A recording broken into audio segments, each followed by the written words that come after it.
Hello, world, and welcome to another exciting episode of the Little Bit Different podcast with your host, Cory Sterling.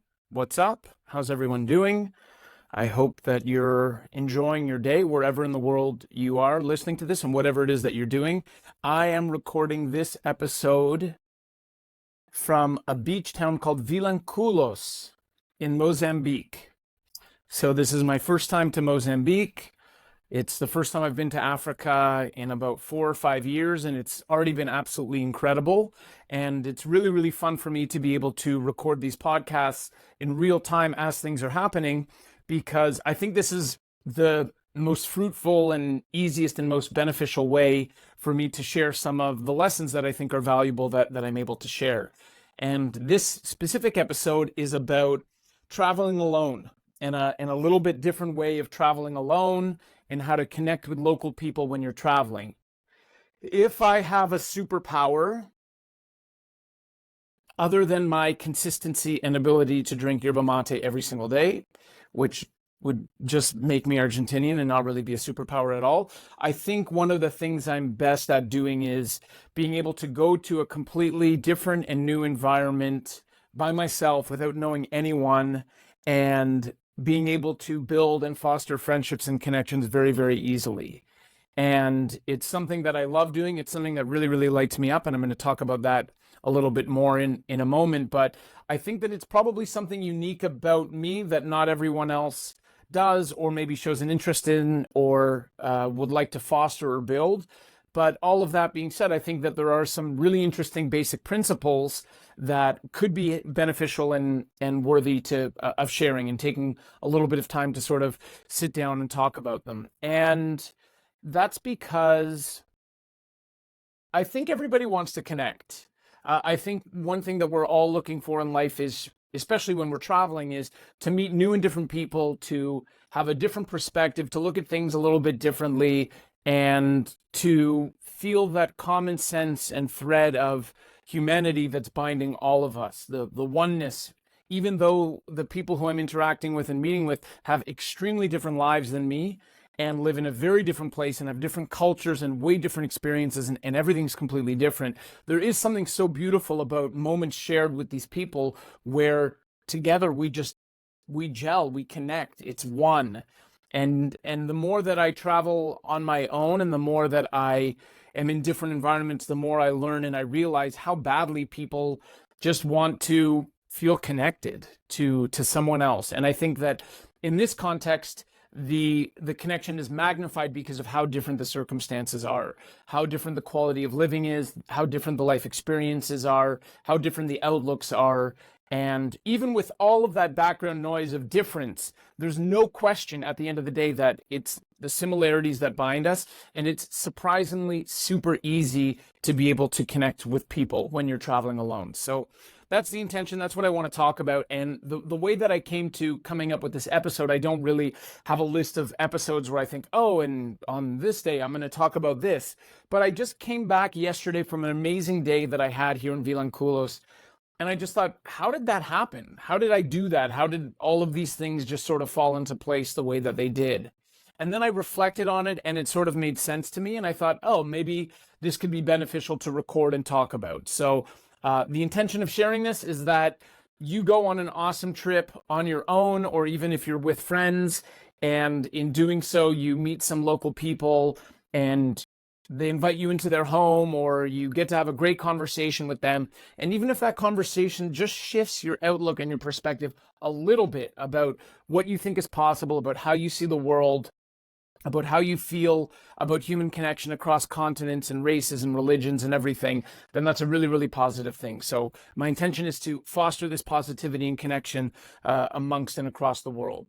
So the first thing that I'll say about traveling alone, and I mentioned this in one of the earlier podcasts, is traveling alone it's my favorite thing to do. It's lovely to travel with other people as well, but when you do travel alone, you're much more open to the environment around you, and you don't have a safety net.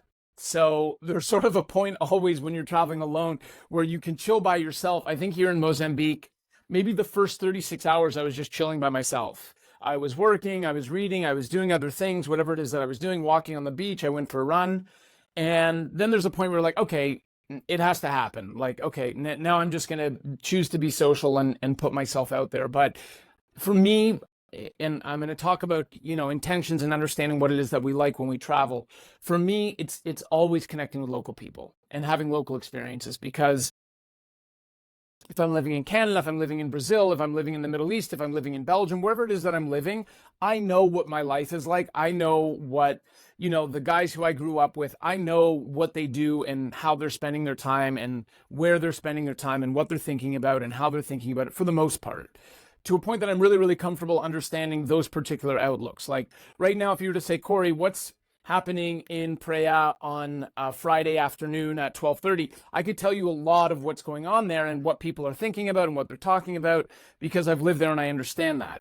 The big interest for me always is like, what's going on here? What's happening in Mozambique on a Friday afternoon at 12:38 p.m. that prompts people to, what are they thinking about? What are they talking about? How are they doing it? And that's always what's driven me. And without fail, anytime that I've traveled by myself, I've gotten further down the rabbit hole of answering those questions. Because when I travel with others or with friends or with a partner, my energy is mostly on that person. So my energy is on that person. I'm focused on that person. Where are we going to go for lunch, right? That's a big one. Everybody wants to talk about it. Where are we having dinner? What are we doing tomorrow? All those really, really fun questions. But when you're on your own, you don't have those considerations. And instead for me, I find I can turn my mind to focusing more on the people around me and the local people. And so what I'd say to everyone is, if you've never traveled alone, do it. Even if if you've got a family and children and lots of obligations and all that stuff, even just going to like a nearby town that you've never been to, getting a hotel for a night, going to some place, some cultural thing there, a bar or a restaurant, or doing whatever. Anytime that you're just by yourself in a different environment, if you're wearing the hat and you're looking at it through the lens of a solo traveler, something's going to happen. Something interesting will happen for you. You'll talk to people, you'll learn something new, you'll have a different perspective. So I'm a really, really big advocate for traveling solo, and I would just say do it. Just do it. Just go alone. It can be for one night. It could even be for an afternoon. Like, take an exit on the highway that you never take and go to a place that you've never been to, and just maybe even pretend that you don't live where you live, and just, oh, hey, I'm just visiting. What's it like here? What's it about? Why do people do this? And I think that it's such a beneficial and easy way to learn. One thing I do want to make a point to saying, when I share my life and my lifestyle with a lot of, either with female clients or female friends, a lot of the times they say to me that, maybe they don't have the same opportunity to travel alone because of the dangers that are presented. And I understand that there are elements of truth to that. But I just want to let everyone know, like yesterday I met this amazing backpacking girl who's 28 from Sweden, going around Mozambique by bus by herself. And everywhere I've been, I've always met female solo travelers. So it's certainly possible. I think that whether irregardless of your gender, what's really important is being safe and understanding how to travel safely and who to trust and how to trust them, and sort of having traveling common sense, which for each part of the world is different. In Latin America, obviously, it's very, very different than it is when you're in Africa. Each have their own dangers and their own things that they need to be aware of. But essentially, I just want to say, like, hey, in real time on the ground while I'm traveling and doing this, I'm meeting a lot of solo female backpackers who are awesome and have been doing this their whole lives. So I just wanted to go to a point to say that. So the next thing that I want to say about connecting with people and traveling on your own, and this is really, really important, that it's so important for you to understand what lights you up, what gets you excited. Because when you are dialed in to the things that make you happy and the things that make you feel good and the things that make traveling feel worthwhile for you, then it's really simple, because all you have to do is more and more and more of those things. That's all you have to do. Like, oh, cool, I love being around children, as an example. So I can share an example, and that is, I have a friend whose name is Sophie, and she's actually the one who told me to come to Vilanculos. She's amazing. She's a kite surfer. We both live in Praia. She's Argentinian. She's a good friend of mine. And she was the one who told me to come here. And all of her stories, she's like, yeah, there were so many children and I was able to help so many children and interact with them and all of those sorts of things. And it was awesome. And even when I heard her saying that, I was like, firstly, sounds like an amazing place. We can kite surf, you can dive, you can do all of these other sorts of things.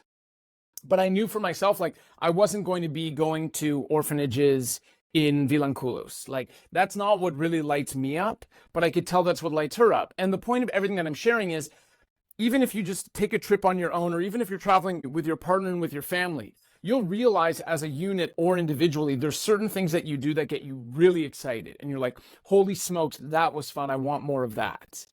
And then there's some things that you're doing where you're like, not really sure, like I'm not all about it. So I just share all of this because it's so important. It's like life. It's like in life doing the things that feel good, right? You want to do more and more of the things that feel good for you. And so it's the same with travel, but the question is, instead of like life and what feels good, the question is, what feels good when I travel? What are the things that make my experiences worthwhile?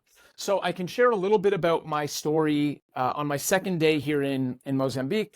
I was a little bit jet lagged when I came. I had to sleep. Okay, whatever, I'm here.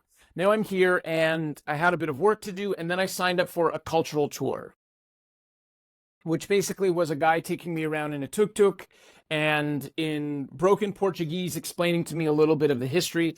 The tour, I was not interested in the tour. And what I also noticed is that as we were on the tuk-tuk, passing by everybody on the street walking in Vilanculos, for me, there's such a strong connection between Africa and walking. And I think it was some of my first adventures I had visiting Jacob the Maasai warrior in Kenya, where all we did was walk. I remember I stayed with him for 4 days and his family in the middle of the desert in Kenya, and we just walked. And for me, I always had this strong association between walking and Africa.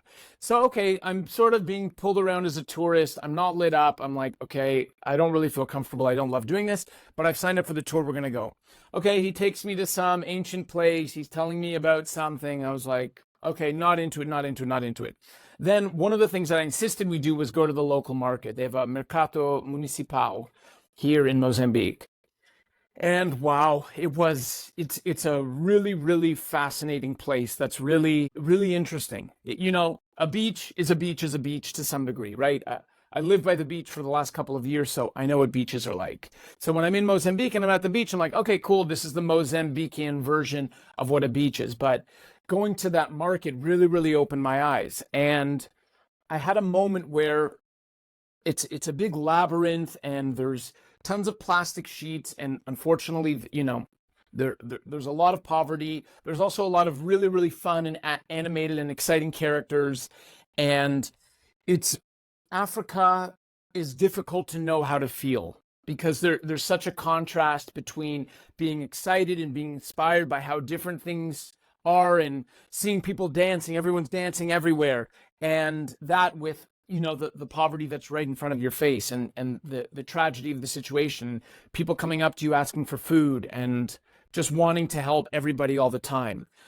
So it's a little bit tricky. And I had a moment where we sort of like turned a corner and we went to like this back area, and it wasn't very busy. It was off to the side. And there were these women who were selling spinach and other green leaves. And as I walked in, I was very like sort of cautious. Two of the women were sleeping on their vegetables. And like that's the vibe, right? If you can imagine. It's not like Pike Place Market in Seattle or any, St. Lawrence Market in Toronto or wherever it is you are in the world, or like in Austin, Texas, where it's a super cool hippie market. This is not what it's like.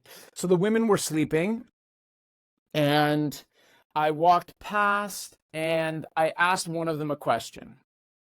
And I speak Portuguese, and here in Mozambique, they speak Portuguese. And we just started this amazing, like, it just started where I was so tentative and so sort of closed. And I was like, oh, I don't know, like they're sleeping and what's going on. And then like, I just made a joke. 5 minutes later, we're laughing about everything. One of the women's holding my hands. She wants to get married to me. We're dancing, we're laughing, we're making videos, we're having the best time. And it was so enjoyable and fulfilling to be able to bring light into these moments. I've realized that's really what I love. I love bringing light and, making people smile and sharing beautiful, wonderful, fun memories. And it is what it is. It's transient. It's just one moment where I'm passing the cross of these women who I'm never, ever going to see again in my life. But it was just, I was asking them all about what they cook and what the food is and the ingredients. And they were asking me about Brazil and about Canada. And we were just laughing and loving and having the best time, like dancing, everything, a little bit of forró. And it just made me realize, like, I went through the whole day. The tour guide took me to a couple more places and whatever. And when I came home, I was like, oh my God, the best part without a question was that moment with the women in the market. Like, that's why I'm here. That's why I take these trips, to have these beautiful chance encounters. And so what was really important for me is I realized in doing all of that, I came back and I was like, okay, what do I want to get out of this trip? And then I realized, okay, that moment at the market was the best moment for me. And all I want to do is have more and more moments like that and connect with more and more people. So in terms of the question of how to connect with more people, or how to connect with local people, it's always going to be different depending where you are. But I'll tell you the two easiest, it's going to depend on your region, but I'll just speak to what it's like here in Africa. And so here, and by Africa, I mean Mozambique. I don't mean all of Africa. Africa is a massive continent. It's the same like me saying, oh, in South America, you just have to do this, right? Venezuela and Bolivia are going to be as different as Senegal and Mozambique. But in Mozambique, and I think generally in Africa, one, everybody loves to dance. So all you really have to do to want to connect with someone is just have some music. If there's music playing anywhere, start dancing. Everyone will smile. They will smile. They'll want to dance with you. They're going to be into it. And even though you're looking like such a fool, you're going to have so much fun. And just like, if you want to connect with anyone in Africa, all you have to do is dance and smile. And the other thing is you have to learn a little bit about what the local language is. So here in Mozambique, they speak Portuguese. They speak a little bit of English, but the local language is called, I think it's called Xiswa. And it's from a town, Inhambe. Inhambe is the town, and the language they speak is Xiswa. And what I noticed very, very quickly was, okay, I'm speaking to everyone in Portuguese, and like, it's landing, but it's not, it's a little bit different, because obviously the Portuguese came here and colonized, and they, then they kicked the Portuguese out. But the roots of the people from here, the language is Xiswa, and I hope I'm pronouncing that correctly. And so basically, I learned how to say 4 things in Xiswa. So, Uvukili means, how are you doing? Juneni means good or very good. Mani Kambo means thank you. And that's all I really know. But I can tell you without fail that any single person on the street who I pass to and I say, Uvukili, everybody responds and smiles and laughs. And it's like the golden rule when traveling alone, whatever the local language is, you just have to learn a couple of words, and that it opens the door right away. It works in Japan, it works in Mozambique, it works in Brazil, it works anywhere you are in the world. If you just make a very, very, very small effort to learn a couple of phrases, because no one else does it. Maybe people aren't interested in doing it. And okay, maybe that's something that I'm just interested in, but no one else really does it. And for me, it's just a question of respect. Cool. I'm in this land that your ancestors have been in for a long time. I'm going to speak your language, or I'm at least going to show you that I'm making some form of effort to respect the culture and participate in the local culture. So that's what I've been doing here. In everything that I've been doing, I've been dancing. Yes, I have been dancing, and maybe I'll dance a little bit on one of these podcasts.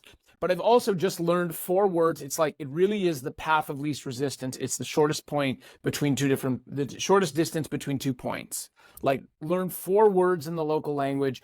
Everyone will appreciate it to a degree that you'll never understand. And then people are going to be open to meeting with you and talking with you and sharing experiences with you and all those sorts of things. So far, just as a summary, 1, traveling alone, do it. Like, just do it. Just go in whatever capacity you're able to. Open your eyes, look at things differently from a different perspective. It's such an incredible education and value into your life. Number 2 is understand what it is that you're looking for. For me personally, interpersonal connection and just having conversations with local people and understanding how they live is the most important. I have other friends who feel more fulfilled doing other things. It could be helping with children. For other people, it could be just being in nature and going for a walk by yourself on the beach is how you feel best connected. Awesome. When you're clear on that, you can do more of that, and that will give you a more fulfilling experience while you're traveling. The third is how to connect with local people. And it depends on the region and where you are, but the smiling, smile. So I think I'll just cut it down to 4. Smiling is always a good thing to do. Just wherever you go, just smile. Number 2 is learn the local language. Number 3, you can just dance for any reason, and anyone will be happy. And number 4, if you have something to share it with people. So here I've been buying cashews. I buy a whole bunch of little like small bags of cashews, and whoever I see, I just toss in cashews. And I'm like, oh, here you go. Have a nice day. So nice to meet you. Uvukili, junini, and just throw. And you'll see when you share whatever it is that you have with people, it opens up and it makes an amazing connection. And then the next thing that I want to say that's really important, and I think this has to do with interpersonal connections in general, and something that I've learned, one of the things that people will most often say to me that I can't really appreciate because it's something that I live is that, I'm very, very good at connecting with people and with local people, especially when we're traveling. And at this point, I've had so many repetitions of so many years and so many countries of doing this, that whatever it is that I'm doing, it just happens now. I don't even have to think about it. But what I do want to say, and I thought about this yesterday, is that the goal is not to try to connect with every single person, right? If I just walked out on the street, I was like, oh, who am I going to connect with? And where are they? And oh, does that person want to talk to me? Maybe I should go over to them and start talking to them and say uvukili, or that's not really how it works. At least for me, what I can say is the way that I find that it works best is just by waiting to see who is looking to connect with you. Waiting to see who is willing to connect with you and who wants to connect with you.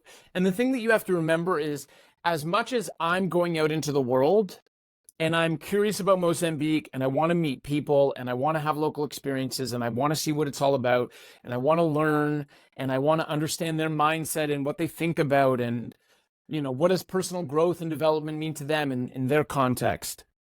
In the same way, there is someone this morning who woke up in Vilanculos who was like, I would love to chat with a tourist or with a gringo today and understand what they're about and how do they look at things. And when you realize that it's not like, oh, I'm being dropped in their environment and my goal is to learn from them, but you realize that, oh, in the same way that this is what I'm looking for, there's definitely someone here who's also really, really interested in learning about me and spending time with me, and who wants to see how I look at things and how I talk about things and everything related to that.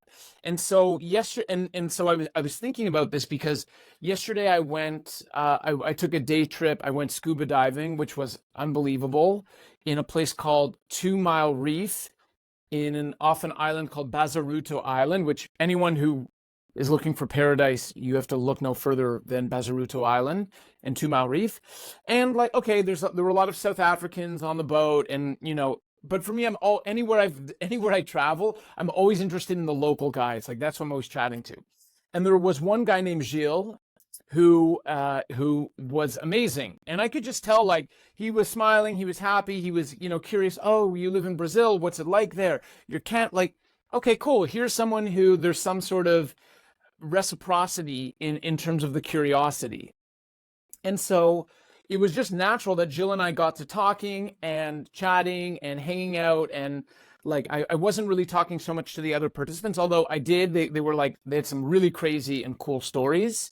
And it's also interesting for me to be around so many South Africans because in Brazil, in the past 5 years, I've spent very limited time with South Africans. So, where in your country's cool, what do you do? How do you, all those sorts of things. But Gilles was the man. And by the end of the trip, it was a no brainer. I was like, Gilles, when are you free in the next couple of days? And he told me he gets off work on Friday at 5 o'clock. So I took his phone number. I don't have WhatsApp. I deleted my WhatsApp. I took his phone number and I'm going to call him at 5 o'clock. And I was like, bro, set it up. You and me will go out. We're gonna have a great time. I'll hang out with you and your friends, and I know that it'll be amazing and really really interesting. And then as we were even bringing the equipment from the boat in, they have all of these sort of day staff who just come, go to the boat, help bring in, the BCDs and the tanks and all of the gear and all of that stuff.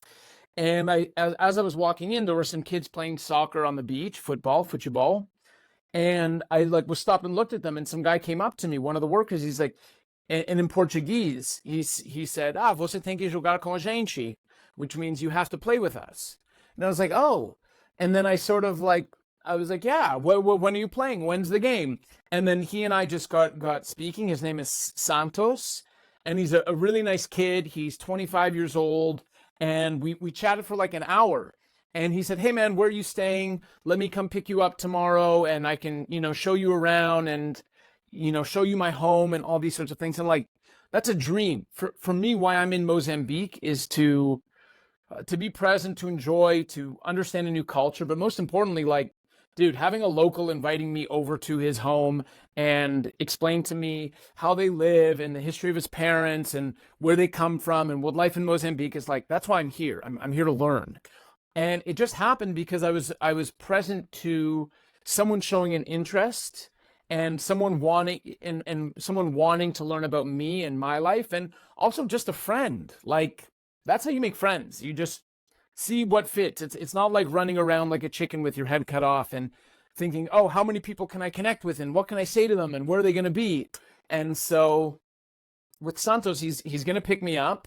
We're going to go around. The first thing we're going to do is stop at his house. He's going to show me where and how he lives, and I'd be so interested to meet his family. And that's just magic for me. That's magic. That's why I do it. That's why I'm here, for these sorts of experiences. And so the last thing that I would say about this is, in traveling alone, both the hardest thing and the easiest thing is letting things unfold as they are. Right? I came here. I didn't have any plans. I'm not a big planner or organizer. Next, I'm going to Zambia, to Victoria Falls. That's one of the only times that I've actually planned something, because I've got 2 days there and I want to do a helicopter tour and all these other things. So that's like, sometimes when I travel, I'll plan things. But when you travel alone, the really the best way to allow these magical moments to happen is just not to plan, like one foot in front of the other. Like, okay, cool, I'm going to go scuba diving. Awesome. Now I'm here and I meet all of these people, and then they're going to pick me up and we're going to do these things, and that's going to happen and that's going to happen. And all of this comes back to understanding for me what it is that means the most to me when I travel alone and what it is that I'm looking for. And I'm very, very clear that interactions with local people is what I'm looking for, and interactions with local people lights me up the most, and that my time will feel worthwhile when I'm with local people who are showing me around and doing local things. So that's something that I love. That's what I'm about. That's who I am. And yeah, and I wanted to just share that because I was going through all of these experiences and then processing them. And the cool thing about having this podcast is, sort of for the first time, I'm stopping to think. I'm like, why is this happening? How do I do these things? And also, you could be listening to this and this couldn't interest you at all. There's definitely, I know that there are people who, when they go to a place, they want an organized tour, they want to go to the local museum, and that's cool. And that just goes back to point number 2 of understand what lights you up when you're traveling and when you're doing things alone. So these are some of my stories in real time in Mozambique. Santos is actually, I'm now 1 minute late for the time that we agreed that he was going to pick me up. So I'm going to just provide a little bit of a summary for this episode and close everything off.